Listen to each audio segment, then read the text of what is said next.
Price lord. ವಿಶೇಷ ಏನಂದರೆ ಇವತ್ತು ಭಾಸ್ಕರ್ ಸರ್ ಪಾರ್ಥಪಳ್ಳಿ ಅವರು ಹುಟ್ಟಿದ 70ನೇ ವರ್ಷದಲ್ಲಿ ಕಾಲಿಟ್ಟಿದ್ದಾರೆ. ಮತ್ತು ನಾವು ಸಂತೋಷದಿಂದ ಅನೇಕ ಸೇವಕರು ಮತ್ತು ಅನೇಕ ಲೀಡರ್ಸ್ಗಳು ಅವ್ರನ್ನ ನಾವು ವಿಶ್ ಮಾಡೋಕ್ಕೆ ಬಂದಿದ್ದೀವಿ. ಈ ವರ್ಷ ಅವ್ರ ಜೀವಿತದಲ್ಲಿ ಬಹಳ ಆನಂದ ಸಮೃದ್ಧಿ ಬೆಳಕಾಗಿ ಬರಲಿ ಮತ್ತು ದೇವರು ಅವ್ರ ಜೀವಿತದಲ್ಲಿ ಇನ್ನು ಹೆಚ್ಚಿನ ಹೋರಾಟಗಾರರಾದಂಥವರು ಬಹಳ ಉತ್ತಮವಾದ ಸೇವೆಗಳು ಮಾಡ್ತಾ ಬಂದಿದ್ದಾರೆ. ಮತ್ತು ಇನ್ನೂ ಅವರ ಆಯುಷ್ಯಲ್ಲಿ ಬಲ ಕೊಟ್ಟು ದೇವರವ್ರ ಎಲ್ಲ ಕೆಲಸಗಳಲ್ಲಿ ಸಮೃದ್ಧಿ ಮಾಡಲಿ. ಮೋಶೆ ಸಂಗಡ ಇದ್ದಂಥ ದೇವರು ಅವ್ರ ಸಂಗಡನೇ ಇದ್ದು ಅವ್ರ ಕುಟುಂಬ ಜೊತೆ ಇದ್ದು ಅವ್ರ ಜೀವಿತದಲ್ಲೆಲ್ಲ ಶುಭವು ಕೃಪೆಗಳನ್ನೆಲ್ಲ ಹಿಂಬಾಲಿಸಲಿ. ಒಬ್ಬ ಸೇವಕನಾಗಿ ಅವ್ರ ಜೀವಿತದಲ್ಲಿ ಒಂದು ಶುಭವನ್ನು ಹರಿಸಲಿಕ್ಕೆ ನಾವು ಬಂದಿರ್ತೀವಿ. ಮತ್ತು ಶುಭವು ಅವ್ರ ಜೀವಿತದಲ್ಲಿ ಅನುಸರವಾಗಲಿ. Wish you happy birthday sir. Sir ತಮ್ಮ ಹೆಸರು ತಿಳಿಸಿ. ತಮ್ಮ ಹೆಸರು ಹೇಳಿ ಸರ್. ನನ್ನ ಹೆಸರು prophet Abhishek, Jesus powerful healing ಮಿನಿಸ್ಟ್ರಿಯ ರಾಷ್ಟ್ರಪತಿ. ಇಂದಿನ ದಿನದಲ್ಲಿ ವಿಶೇಷವಾದಂಥ ಒಂದು ಹುಟ್ಟುಹಬ್ಬವನ್ನು ಆಚರಣೆ ಮಾಡಲಿಕ್ಕೆ ಅನುವು ಮಾಡಿಕೊಟ್ಟಿರ್ತಕ್ಕಂಥ ನಮ್ಮ ಕರ್ನಾಟಕ ಕ್ರೈಸ್ತರ ರಕ್ಷಣೆ ವೇದಿಕೆಯ ಸಂಸ್ಥಾಪಕರು ಶ್ರೀಯುತ ಭಾಸ್ಕರ್ ಬಾಬು ಪಾತ್ರಪಳ್ಳಿಯನವರ ಹಾಗೂ ಅವರ ಧರ್ಮಪತ್ನಿಯವರ ಹುಟ್ಟುಹಬ್ಬವನ್ನು ಆಚರಣೆ ಮಾಡುವಂತೆ ನಾವೆಲ್ಲರೂ ಒಟ್ಟಾಗಿ ಸೇರಿ ಅವರಿಗೆ ಶುಭ ಕೋರುವ ಹಾಗೆ ನಾವೆಲ್ಲರೂ ಒಟ್ಟಾಗಿ ಸೇರಿದ್ದೇವೆ. ಅವರು ಸುಮಾರು ವರ್ಷಗಳಿಂದ ಹೋರಾಟ ಮಾಡುತ್ತಾ ಬರ್ತಾ ಇದ್ದಾರೆ ಮತ್ತು ವಿಶೇಷವಾಗಿ ಹೋರಾಟದಲ್ಲಿ ಎಷ್ಟೇ ಕಷ್ಟಗಳು, ನಷ್ಟಗಳು, ವೇದನೆಗಳು ಬಂದರೂ ಕೂಡ ಉತ್ತಮವಾದಂಥ ರೀತಿಯಲ್ಲಿ ಕರ್ನಾಟಕ ಕ್ರೈಸ್ತರ ರಕ್ಷಣೆ ವೇದಿಕೆಯನ್ನು ಮುಂದುವರಿಸ್ಕೊಂಡು ಹೋಗ್ತಾ ಇದ್ದಾರೆ. ನಾವೆಲ್ಲರೂ ಅವರಿಗೆ ಸಹಕಾರಿಗಳಾಗಿ ಈಗ ಬೀದರ್ ಜಿಲ್ಲೆಯಲ್ಲಿ ಉತ್ತಮವಾದಂಥ ರೀತಿಯಲ್ಲಿ ಕಾರ್ಯಗಳನ್ನು ಮಾಡ್ತಾ ಇದ್ದೇವೆ.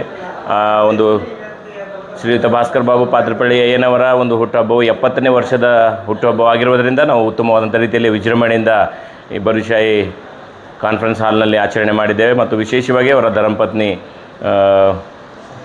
ಸಂತೋಷಮ್ಮ ಅವರು ಕೂಡ 64 ವರ್ಷಗಳ ಕಾಲ ಅವರ ಜೊತೆಯಾಗಿ ಅಂದರೆ ಸಂಘಟನೆ ಮಾಡುವಂಥ ಸಂದರ್ಭಗಳಲ್ಲಿ ಎಷ್ಟೇ ಕಷ್ಟಗಳಿದ್ದರೂ ಕೂಡ ಅವರಿಗೆ ಬೆನ್ನೆಲುಬಾಗಿ ನಿಂತುಕೊಂಡು ಈ ಸಂಘಟನೆಯನ್ನು ಮುಂದುವರಿಸ್ಕೊಂಡು ಹೋಗುವ ಹಾಗೆ ಅವರಿಗೆ ಸಹಕಾರಿ ಮಾಡಿದ್ದಾರೆ. ಅದಕ್ಕಾಗಿ ಅವರ ಒಂದು ಜೀವನ ಚರಿತ್ರೆಯನ್ನು ನೋಡಿ ನಾವು ಸಂತೋಷಪಟ್ಟು ಉತ್ತಮವಾದಂಥ ರೀತಿಯಲ್ಲಿ ಇಂದಿನ ದಿನದಲ್ಲಿ ಒಳ್ಳೆಯ ಒಂದು ಹುಟ್ಟುಹಬ್ಬವನ್ನು ಆಚರಣೆ ಮಾಡುವಂತೆ ನಾವೆಲ್ಲರೂ ಒಟ್ಟಾಗಿ ಸೇರಿದ್ದೇವೆ. ಬೀದರ್ ಜಿಲ್ಲೆ ವತಿಯಿಂದ, ಬೀದರ್ ಜಿಲ್ಲೆಯ ಕರ್ನಾಟಕ ಕ್ರೈಸ್ತರ ರಕ್ಷಣೆ ವೇದಿಕೆ ವತಿಯಿಂದ ತುಂಬು ಹೃದಯದಿಂದ ಅವರಿಗೆ ಮತ್ತೊಂದು ಆವರ್ತಿ ಶುಭವನ್ನು ಕೋರ್ತೇವೆ. ಯಾಕೆಂದರೆ ಇನ್ನೂ ಹೆಚ್ಚಾದ ರೀತಿಯಲ್ಲಿ ಆಯುಷ್ಯ ಆರೋಗ್ಯವನ್ನು ಕೊಟ್ಟು ಇನ್ನೂ ಉತ್ತಮವಾದಂಥ ರೀತಿಯಲ್ಲಿ ಈ ಸಂಘಟನೆಗೆ ಎಲ್ಲ ಬೇಕಾಗಿರ್ತಕ್ಕಂಥ ದರ್ಶಕರಾಗಿ ಅವರು ಮುಂದುವರಲಿ ಎಂಬುದಾಗಿ ನಾವು ದೇವರಲ್ಲಿ ಪ್ರಾರ್ಥಿಸ್ತೇವೆ. ಯಾಕೆಂದರೆ ಅಂತಹ ಹಿರಿಯರು, ಅಂಥ ಒಳ್ಳೆ ಮನೋಭಾವಗಳತಕ್ಕಂಥವರು ನ್ಯಾಯವಾದಿಗಳಾಗಿದ್ದರೂ ಕೂಡ ಈ ಒಂದು ಸಂಘಟನೆಗೆ ಬೆನ್ನೆಲುಬಾಗಿ ನಿಂತ್ಕೊಂಡು ಉತ್ತಮವಾದಂಥ ರೀತಿಯಲ್ಲಿ ನಮಗೆ ಮಾರ್ಗದರ್ಶಕರಾಗಿ ನಡೆಸ್ಕೊಂಡು ಹೋಗ್ತಾ ಇದ್ದಾರೆ.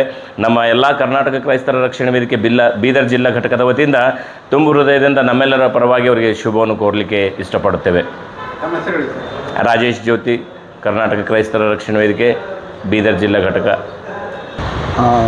ನನ್ನ ಹೆಸರು ರಾಜ್ಕುಮಾರ್ ಸಿ ಬಸಂಪೂರ್. ಹೀಗಾಗಿ ಈ ದಿನ ನಾವು ಕರ್ನಾಟಕ ಕ್ರೈಸ್ತರ ರಕ್ಷಣೆ ವೇದಿಕೆಯ ಸಂಸ್ಥಾಪಕರಾಗಿರ್ತಕ್ಕಂಥ ಭಾಸ್ಕರ್ ಬಾಬು ಪಾತ್ರಪಳ್ಳಿ ಅವರನ್ನು ಮತ್ತು ಅವರ ಧರ್ಮಪತ್ನಿಯಾಗಿರ್ತಕ್ಕಂಥ ಸಂತೋಷಮ್ಮ ಅವರಿಗೆ ಹುಟ್ಟುಹಬ್ಬದ ಶುಭಾಶಯಗಳನ್ನು ನಾವು ಕೋರುತ್ತೇವೆ. ಕರ್ನಾಟಕ ಕ್ರೈಸ್ತರ ರಕ್ಷಣೆ ವೇದಿಕೆಯಿಂದ ಅವರು ಸುಮಾರು ಕಡೆಗಳಲ್ಲಿ ಅವರು ಸೇವೆ ಸಲ್ಲಿಸ್ತಾ ಬಂದಿದ್ದಾರೆ.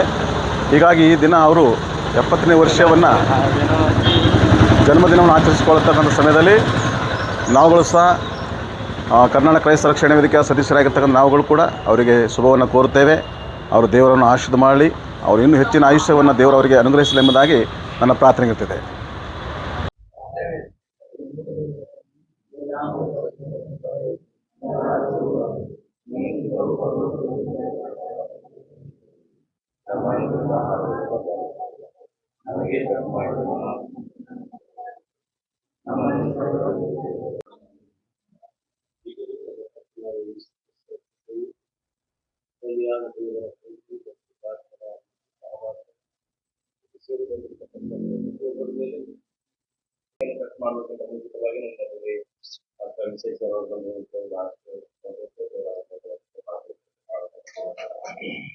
ಅದೇ ರೀತಿಯಾಗಿ ಕೇಕನ್ನು ಕಟ್ ಮಾಡುವುದಕ್ಕೆ ಮುಖ್ಯವಾಗಿ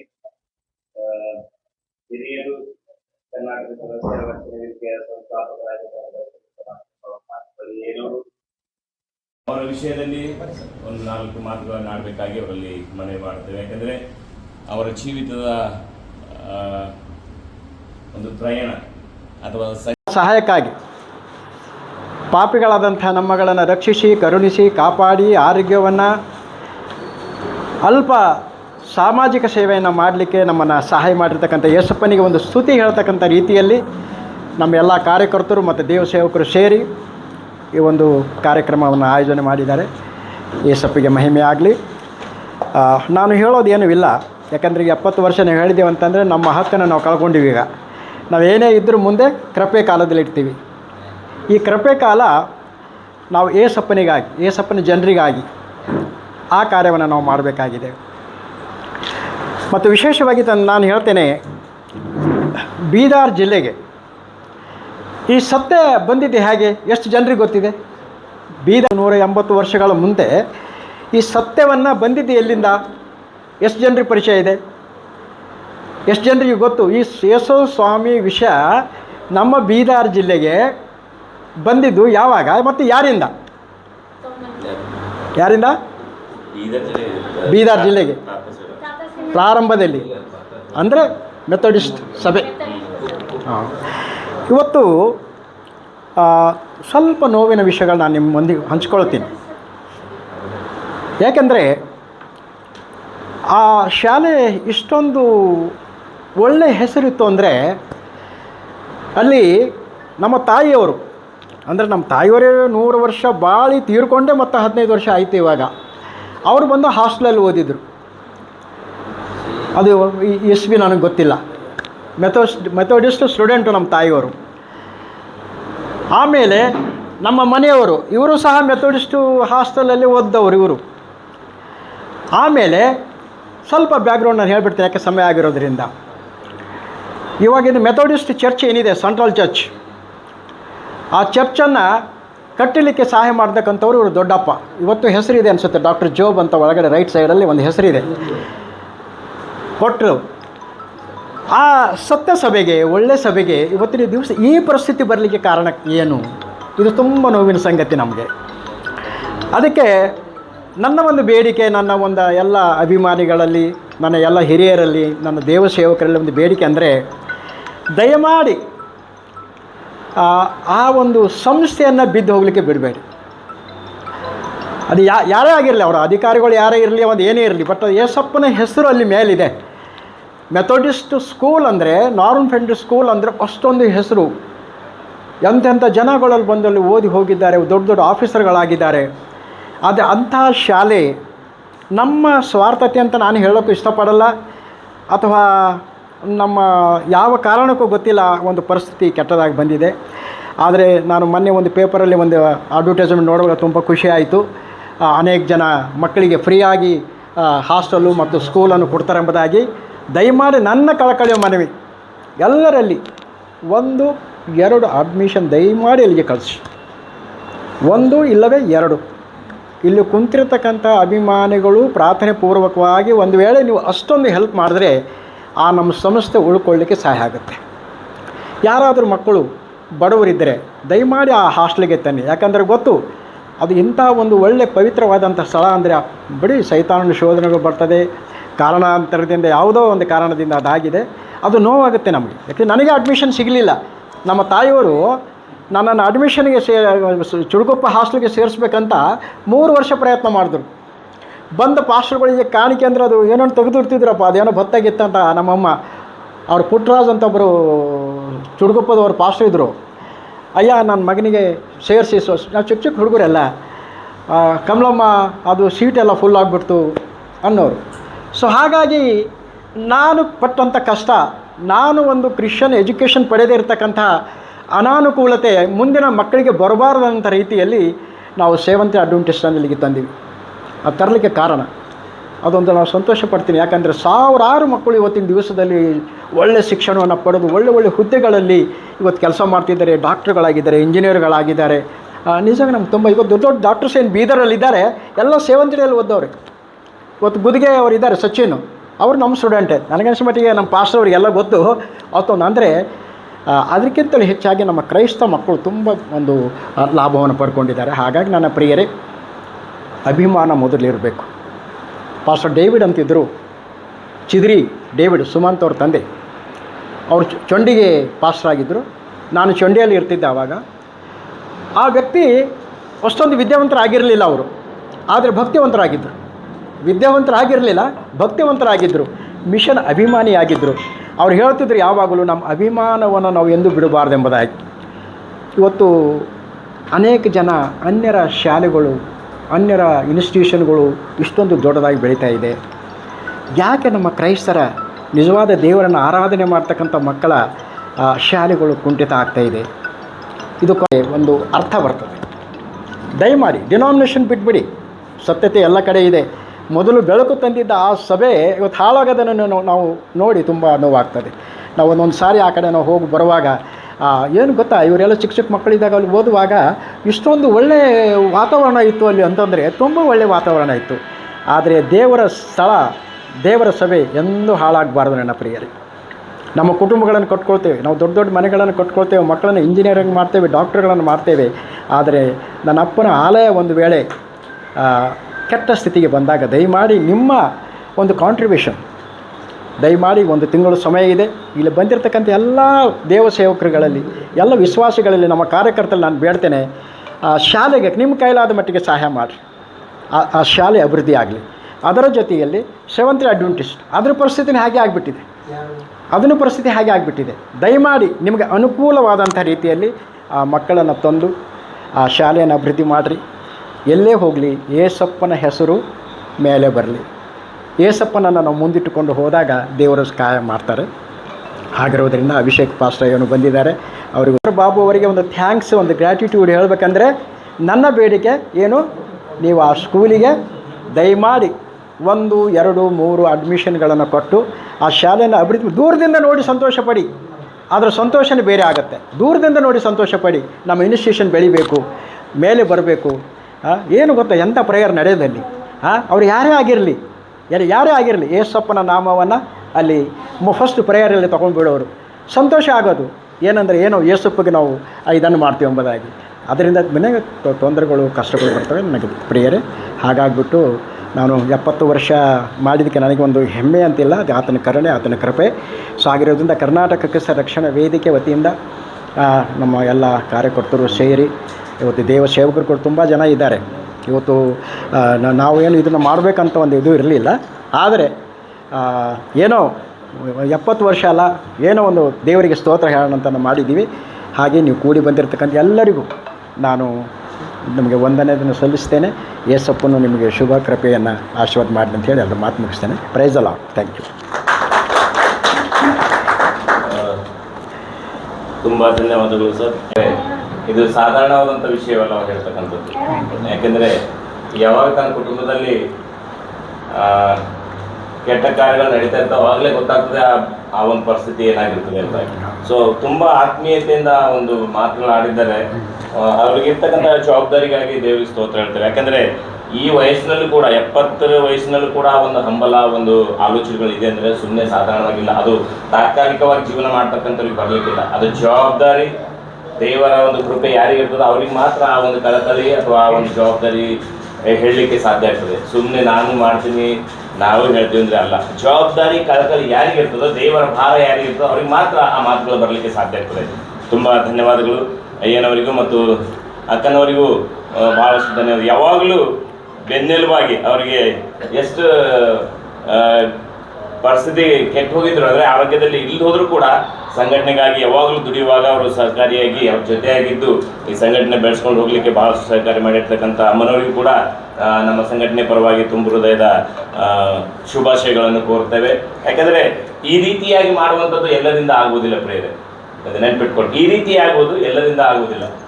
ಕರ್ತನ ಅಂಗೀಕಾರ ಮಾಡಿಕೊಟ್ಟಿರ್ತಕ್ಕಂಥ ಜನಗಳಿಗೆ ಮಾತ್ರ ಮಾಡಲಿಕ್ಕೆ ಸಾಧ್ಯ ಆಗ್ತದೆ. ಯಾಕಂದರೆ ನಾವು ಎಲ್ಲೋ ಮನೆ ಕುಂತು ಈ ಮಾತುಗಳು ಹೇಳಬೇಕಂದ್ರೆ ಆಗೋದಿಲ್ಲ. ಅದಕ್ಕಾಗಿ ಅವರ ಹುಟ್ಟುಹಬ್ಬದ ನಿಮಿತ್ತವಾಗಿ ಎಲ್ಲರಿಗೆ ಎಚ್ಚರಿಸಿದ್ದಕ್ಕಾಗಿ ಮತ್ತೊಂದು ಆವೃತ್ತಿ ಎಲ್ಲರ ಪರವಾಗಿ ನನ್ನ ತುಂಬ ಹೃದಯದ ಬೀದರ್ ಜಿಲ್ಲೆ ವತಿಯಿಂದ, ಕರ್ನಾಟಕ ಕ್ರೈಸ್ತರ ರಕ್ಷಣಾ ವೇದಿಕೆ ಬೀದರ್ ಜಿಲ್ಲೆ ವತಿಯಿಂದ ತುಂಬ ಹೃದಯದ ವಂದನೆಗಳನ್ನು ತಿಳಿಸುವಂತವರಾಗಿದ್ದೇವೆ. ಮುಂದಿನ ಸಮಯದಲ್ಲಿ ಕೇಕ್ ಕಟ್ ಮಾಡುವುದರ ಮೂಲಕ ಬರ್ತ್ಡೇ ಆಚರಣೆ ಮಾಡಿಕೊಳ್ಳೋಣ.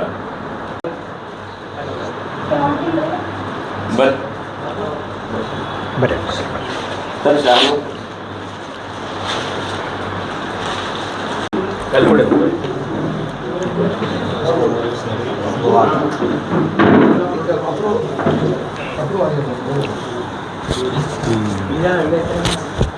ಹೋದ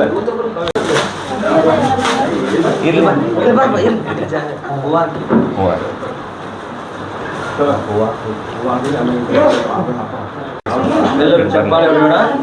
ನಾವು ಇವರಿಗೆ ಅಮ್ಮನಿಗೆ wish you happy birthday.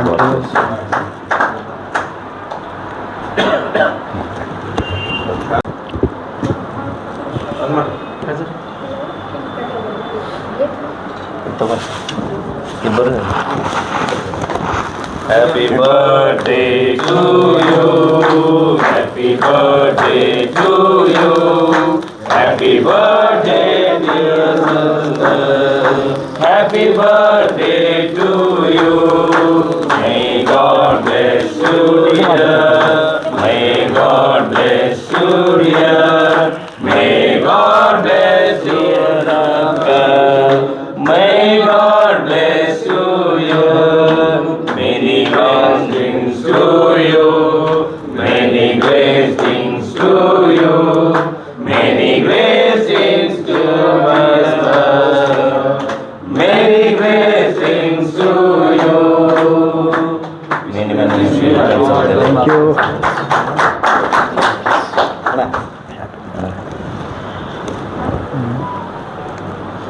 Thank you.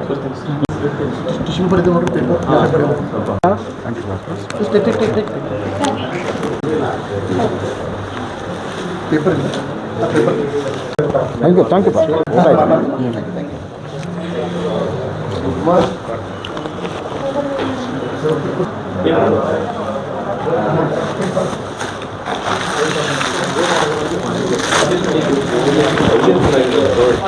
Thank you.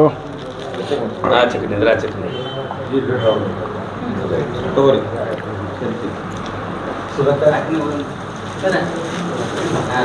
Thank you. ರೊಟ್ಟಿ ತಿಂದ್ರೆ ಕೇಕ್ ತಿನ್ಬೇಕು. ಸ್ವಲ್ಪ ಹಾಕು. Thank you thank you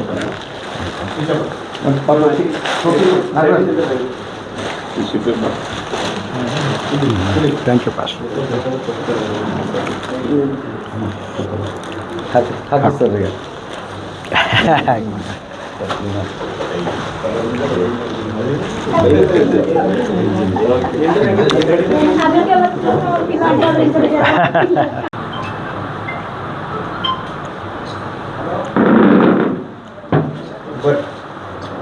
thank you thank you thank you ಅಮ್ಮ. ಥ್ಯಾಂಕ್ ಯು ಅಮ್ಮ. ಥ್ಯಾಂಕ್ ಯು ಅಮ್ಮ. ಥ್ಯಾಂಕ್ ಯು ಅಮ್ಮ. ಅಮ್ಮ thank you.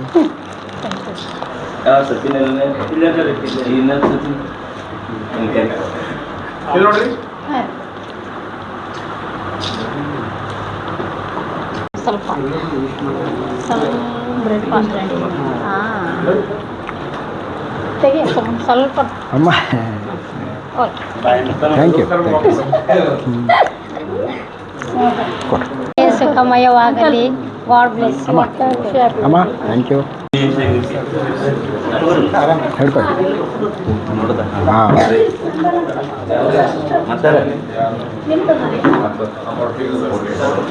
Thank you first.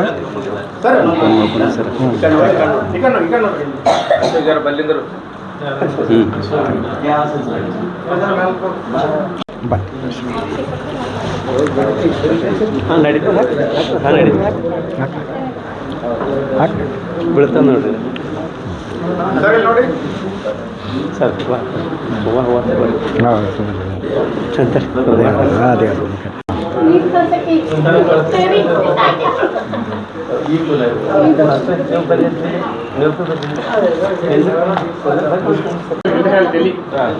Subhash ಮುಂದಕ್ಕೆ ಬಾ. ಒಟ್ಟು ಸಂಧ್ಯಾಗೆ ಹಿಂದೆ ಹೋಗ್ಲತ್ತಿ.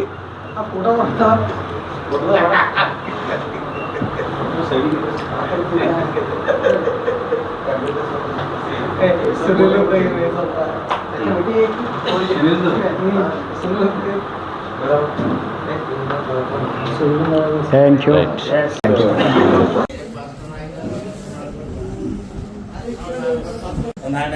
ಸುನಿಲ್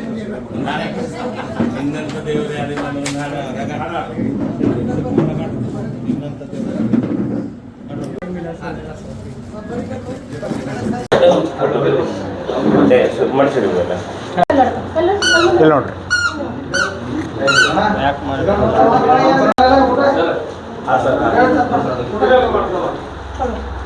ಸರ್